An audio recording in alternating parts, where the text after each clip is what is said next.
नमस्कार मित्रों, हाजिर हूँ मैं बृहस्पति के गोचर 2023 को लेकर के, जिसके बारे में आज मैं आपको बताने वाला हूँ कि जो यह बृहस्पति का गोचर हुआ है यह किन किन राशियों के लिए शुभ और कल्याणकारी रहेगा और कौन सी वह लकी राशियाँ हैं यह आपको मैं बताने वाला हूँ।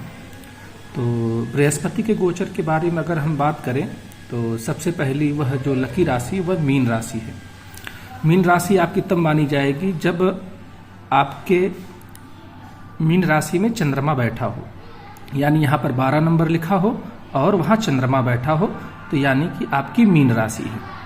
तो मीन राशि के लिए बृहस्पति का गोचर द्वितीय भाव में मेष राशि में हुआ है और मेष राशि में गुरु के गोचर से होने से मीन राशि वालों को धन का लाभ होगा और अगर वह धन इकट्ठा करना चाहते हैं, धन को एकत्रित करना चाहते हैं, अपना फाइनेंशियल जो है बैकग्राउंड मजबूत करना चाहते हैं, उनके लिए यह बृहस्पति का गोचर अच्छा रहेगा। सौभाग्य और कीर्ति की वृद्धि करने वाला रहेगा। अगर आप सत्कर्मों में दान इत्यादि कर्म करते हैं तो भी बृहस्पति का यह गोचर आपको फाइनेंशियली मजबूत करेगा। अगर आप सफलता चाहते हैं तो यह आपको गोचर सफलता दिलाने वाला होगा। इस दौरान आपको पुत्रों का सुख मिलेगा और यदि आप राजनीति में बिलोंग करते हैं या राजनीति से जुड़े हैं तो इस वक्त जनता का आपको समर्थन मिलेगा। और बृहस्पति की जो यह 5वीं दृष्टि रहेगी तो यहाँ से बृहस्पति अपनी 5वीं दृष्टि 1, 2, 3, 4, 5 छठे घर पर डालेंगे तो यहाँ से शत्रुओं पर आपको विजय मिलेगी। 7वीं दृष्टि 8वें भाव पर डालेंगे तो यहाँ से आपको आध्यात्मिक सुख, अध्यात्म में रुचि, चोट चपेट दुर्घटनाओं से मुक्ति, अगर कोई बीमारी है तो उससे मुक्ति दिलवाने वाले होंगे। और उनकी 9वीं दृष्टि आपके कार्यक्षेत्र पर पड़ेगी तो कार्यक्षेत्र में आपको सफलता दिलाएंगे। और दूसरी चीज़ ये है कि धन का अर्जन यहाँ कार्यक्षेत्र से करवाएंगे। तो हर लिहाज से बृहस्पति का यह गोचर मीन राशि वालों के लिए बहुत ही उत्तम रहने वाला है। और इसी क्रम में अब जो दूसरी राशि है वह है तुला राशि।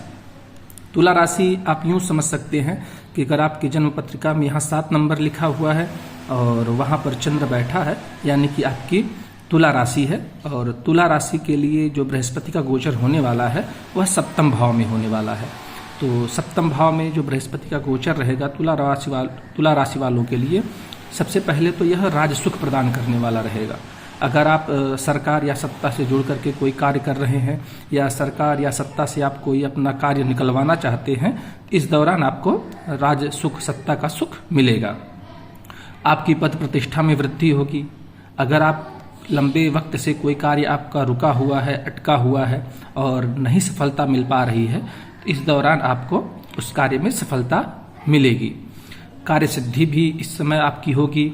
और सबसे बड़ी चीज़ यह है कि इस दौरान आप किसी अच्छी और खुशनुमा यात्रा पर जा सकते हैं। तो हर लिहाज से बृहस्पति का यह गोचर तुला राशि वालों के लिए अच्छा रहने वाला है। इनकी 5वीं दृष्टि लाभ भाव पर जाएगी, एकादश भाव पर जाएगी तो यहाँ से आपको गेन करवाएंगे, लाभ करवाएंगे। 7वीं दृष्टि आपके लग्न पर जाएगी तो लग्न पर जाने से आपका जो है नेम है, फेम है, पद है, प्रतिष्ठा है, उसको बढ़ाएंगे। आपके सुखों में वृद्धि करेंगे, शारीरिक सुख आपको प्रदान करेंगे। और इनकी 9वीं दृष्टि 3रे भाव पर जाएगी तो 3रे भाव पर जाने से 3रा भाव यात्राओं का भी होता है, छोटी छोटी यात्राओं, तो आपको छोटी छोटी यात्राएं करवाएंगे। और जिन यात्राओं को करने से आपके जीवन में एक अच्छा खुशनुमा पल का आप अनुभव करेंगे। तो हर लिहाज से तुला राशि वालों के लिए बृहस्पति का यह गोचर बहुत अच्छा होने वाला है। हाँ, जब इन 13 महीनों में जब कोई ग्रह 3रे भाव में अगर गोचर करेगा तो उस दौरान इन चीज़ों में थोड़ी सी रुकावट, थोड़ी सी बाधा तुला राशि वालों के लिए देखने के लिए मिलेगी। बाकी 13 महीने बृहस्पति का यह गोचर आपके लिए बहुत बेस्ट रहने वाला है। अब राशियों के अगले क्रम में मैं आपको बताता हूँ मिथुन राशि वालों के लिए।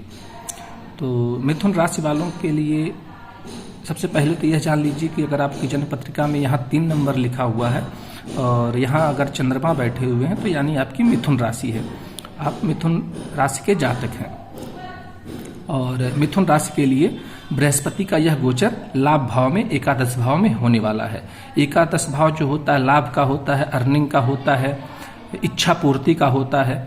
तो मिथुन राशि वालों के लिए जो यह बृहस्पति का गोचर रहेगा, यह धन और वैभव की वृद्धि करने वाला रहेगा। आपको अर्निंग अच्छा करवाएगा, गेन अच्छा करवाएगा, आपको सफलता दिलवाएगा, मान पद प्रतिष्ठा मित्रों का सहयोग दिलवाएगा। अगर आप किसी पद पर हैं तो इस समय आपका प्रमोशन हो सकता है, आपको उच्च पद मिल सकता है और सत्ता सुख भी आपको मिलेगा इस दौरान। और अगर आप मंत्र उपासना इत्यादि कर्म करते हैं तो उसमें आपको इस समय और अन्य समयों की अपेक्षा इस समय ज़्यादा उसका लाभ आपको महसूस होगा।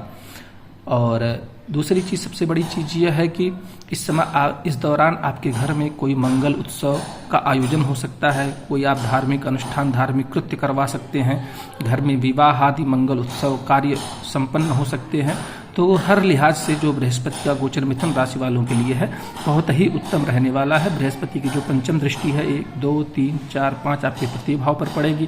तो तृतीय भाव पर पड़ने से मान पद प्रतिष्ठा आपके साहस पराक्रम में वृद्धि करवाएगी। सप्तम दृष्टि पंचम स्थान पर पड़ेगी, तो पंचम स्थान पर पढ़ने से आप मंत्र उपासना की, चूंकि बृहस्पति कारक है और मंत्र इत्यादि चीज़ें पंचम घर से देखी जाती हैं, तो इस समय मंत्र उपासना देव उपासना आपके लिए बहुत ही कल्याणकारी मंगलकारी रहेगी। इस दौरान यदि आप मंत्र उपासना देव उपासना करते हैं तो इस समय ज़्यादातर चांसेस ये हैं कि आपको उनमें सिद्धि सफलता या उसका ज़्यादा लाभ आपको मिलेगा।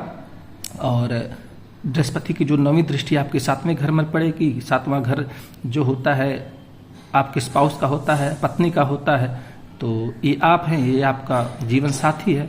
तो घर में मंगल उत्सव इत्यादि कार्यक्रम संपन्न हो सकते हैं। ये व्यापार का भी है, तो व्यापार में सफलता आपको मिलेगी, मान पद प्रतिष्ठा आपको मिलेगी। तो हर लिहाज से बृहस्पति का यह गोचर हर लिहाज से आपके लिए बेस्ट होने वाला है। और इसी क्रम में हम आगे बात करते हैं सिंह राशि वालों के लिए। तो सिंह राशि वालों के लिए यह गोचर बृहस्पति का जो है 9वें भाव में होने वाला है। सबसे पहले तो आप यह जान लीजिए, अगर आप नए दर्शक हैं तो ये जान लीजिए कि अगर आपकी जन्म पत्रिका में यहाँ 5 नंबर लिखा हुआ है और वहाँ पर चंद्रदेव विराजमान है तो आप सिंह राशि के जातक हैं। और सिंह राशि के जातकों के लिए जो यह बृहस्पति का गोचर है उनके 9वें भाव में होने वाला है। तो 9वें भाव में बृहस्पति का गोचर, चूंकि 9वें भाव के देवगुरु बृहस्पति कारक भी कहे गए हैं, यहाँ से पिता को भी देखा जाता है, यहाँ से सफलता विस्तार धन मान यश इत्यादि चीज़ों का विचार किया जाता है। तो सिंह राशि वाले जातकों के लिए बृहस्पति का यह जो गोचर है यह समझ लीजिए हर लिहाज से इतना अच्छा है, उनको यह गोचर इस समय समझ लीजिए हर प्रकार से लाभ करवाने वाला होगा। सबसे पहली चीज़ तो ये है कि सौभाग्य की वृद्धि करवा देगा, सफलता आपको इस दौरान आपके कदम चूमेगी, धन मान यश हर एक चीज़ की वृद्धि होने वाली है। यदि आप घर जमीन इत्यादि लेने के लिए सोच रहे हैं तो इस दौरान बृहस्पति देव आपको धन संपदा का भी गेन करवाएंगे। घर में धार्मिक उत्सव का आयोजन करवा सकते हैं और सरकार का सहयोग, सरकार के द्वारा आपको सम्मानित किया जा सकता है। सत्ता का सुख आपको इस दौरान मिलेगा। और यदि आप अपने मित्रों के साथ यदि पार्टनरशिप में आप कोई कार्य करते हैं तो इस दौरान पार्टनर से, या आप राजनीति में हैं तो जनता के द्वारा आपको इस समय सहयोग भी प्राप्त बृहस्पति देव करवाएंगे। तो हर लिहाज से बृहस्पति का यह गोचर 9वें भाव में सिंह राशि वालों के लिए बहुत उत्तम माना जाएगा। हाँ, जब 10वें भाव में कोई ग्रह गोचर करेगा तो जब तक जिस अवधि तक वह 10वें स्थान में रहेगा तब तक इन चीज़ों में थोड़ी सी आपको कमी देखने के लिए मिलेगी। लेकिन जैसे ही 10वें स्थान से कोई ग्रह हटेगा तुरंत आपको ये चीज़ें मिलना प्रारंभ हो जाएंगी, क्योंकि इसको गोचर वेद कहा जाता है कि सिंह राशि वालों के लिए 9वें भाव में यदि बृहस्पति गोचर कर रहे हैं और उस दौरान या इन 13 महीनों, चूंकि एक राशि पर बृहस्पति देव 13 महीने रहते हैं, तो उन 13 महीनों के दौरान जब कोई ग्रह आपके 10वें भाव में आएगा तो आपको इन फलों में थोड़ी सी कमी देखने के लिए मिलेगी। बाकी जब 10वां स्थान खाली रहेगा तब तक बृहस्पति आपको बहुत अच्छा, जैसा हमने बताया है ऐसा आपको पूरा सहयोग आपको बृहस्पति देव प्राप्त करवाएंगे। इनकी जो पंचम दृष्टि आपके लग्न पर पड़ेगी तो आपका जो है शारीरिक रूप रंग संवार देंगे, इस समय आपके स्टेटस को बढ़ा देंगे। 7वीं दृष्टि आपके पराक्रम भाव पर पड़ेगी तो आपके पराक्रम में वृद्धि, साहस में वृद्धि, आपके संघर्षों में कमी ला देंगे, भाइयों का सपोर्ट दिलवाएंगे, भाइयों की उन्नति करवाएंगे और जो उनकी नवीं दृष्टि है वो आपकी पंचम भाव पर पड़ेगी, कि पंचम भाव में पड़ने से आपको सिद्धि, सफलता और आपकी जो बुद्धि है, आपके जो विचार हैं उनमें तेजी ला देंगे, तीव्रता ला देंगे, उनमें थोड़ा निखार ला देंगे। यदि आप कोई निर्णय ले रहे हैं और उस निर्णय को आप सोचते हैं कि अपने इस निर्णय को धरती पर लाया जाए और इसको प्रयोग करके देखा जाए, तो आपका निर्णय इस समय सही साबित होगा। धन मान यश की वृद्धि करवाएंगे, सरकार सत्ता का सहयोग भी यहाँ से दिलवाएंगे। तो हर लिहाज से सिंह राशि वाले जातकों के लिए बृहस्पति देव का यह गोचर बहुत ही उत्तम रहने वाला है। और अगले क्रम में हम बात करेंगे धनु राशि वालों के लिए। अगर बात की जाए धनु राशि वाले जातकों के लिए, तो धनु राशि वाले जातकों के लिए भी बृहस्पति देव का यह गोचर बहुत ही उत्तम रहने वाला है। अब उत्तम इस प्रकार से मान लीजिए, क्योंकि यह आपका, अगर आपकी जन्म पत्रिका में यहाँ 9 नंबर लिखा हुआ है और यहाँ चंद्रदेव विराजमान है, तो आप धनु राशि के जातक हैं।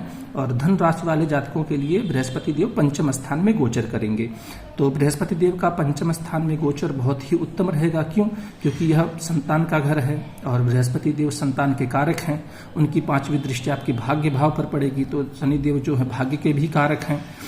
उनकी 7वीं दृष्टि लाभ भाव पर पड़ेगी, तो बृहस्पति देव जो है वो धन के भी कारक हैं। तो लाभ और गेन जो है बृहस्पति देव यहाँ से करवाएंगे। और 9वीं दृष्टि यहाँ पर आपके लग्न पर पड़ेगी, आपके व्यक्तित्व पर पड़ेगी। तो चूंकि बृहस्पति देव सर्वाधिक शुभ ग्रह हैं, तो आपके व्यक्तित्व में निखार आएगा। तो हर लिहाज से धनु राशि वाले जातकों के लिए बृहस्पति देव का पंचम स्थान पे गोचर उत्तम रहने वाला है। यहाँ से 7वीं दृष्टि डाल करके धन, वैभव आपको प्राप्त करवाएंगे, गेन करवाएंगे, इच्छाओं की पूर्ति कराएंगे, प्रयासों में सफलता दिलवाएंगे, कार्य कुशलता आपको देंगे। अगर आप कोई कार्य कर रहे हैं तो इस दौरान वह कार्य बहुत सरल और बहुत सही तरीके से संपन्न होगा। आप कोई कार्य है, अगर उसको आप स्टार्ट करते हैं तो उसको लक्ष्य बना करके भी चल सकते हैं। और दूसरे शब्दों में ये कहा जाएगा, अगर कोई व्यक्ति लक्ष्य लेकर के भी कार्य करता है तो उसमें सफलता मिलती है। तो आप कोई कार्य अगर करेंगे तो उसको लक्ष्य बना करके चलेंगे और उसमें आपको सफलता भी मिलेगी। दूसरी चीज है, शत्रु पर आपको विजय भी करवाएंगे। और संतान भाव में गोचर होने के नाते संतान का सुख देंगे। और 7वें भाव पर मित्र से भी विचार किया जाता है, एकादश भाव से।